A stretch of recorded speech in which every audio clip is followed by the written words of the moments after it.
আমার মেয়ে সকাল সকাল উঠে কি খায় সেটা হচ্ছে, ও সেরকম কিছু খেতে পারে না। ও এমনিও জ্বর হলে ও একদমই কিছু সেরকম খেতে পারে না। তো ওকে আমরা অলওয়েজই সকালবেলা, বিকেলবেলা, রাত্রিবেলা আমরা নেস্টামার দুধটা দিই। যে দুধটা দিই সেটা হচ্ছে আমি এই দুধটা দিই, এই যে ল্যান্ডগ্রো। এটা হচ্ছে 2 বছর থেকে 6 বছর অবধি খেতে পারে। আমি এই দুধটা ওকে দিই। আর তার সাথে আমি ওকে দিই এই যে নেসলে নেস্টামটা দিই। এটা চালের গুঁড়ো যেহেতু, তো চালের গুঁড়ো বলতে এটা তো ভাতের কাজটাও হয়ে যায়। যেহেতু ওকে একবেলা আমি ভাতটা দিই, দুপুরবেলা শুধু ভাত দিই, তাছাড়া ও কিছু খেতে পারে না। তো ওর জন্য আমি ওকে এইটা দিই।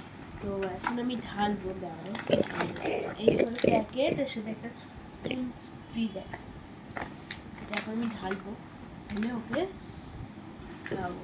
কারণ ওর খাবারটা শেষ হয়ে গেছিলো, আমি ঢালছি।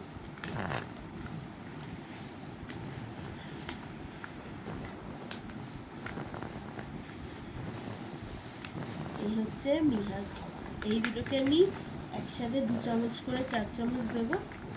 ওটা 2 চামচ দুধটা, এটা 2 চামচ দিয়ে 4 চামচ দিয়ে জলে গুলে ওকে ঝিনুক দিয়ে খাওয়াবো। আমার মেয়ে এখনো ঝিনুকে খায়, বুঝলে?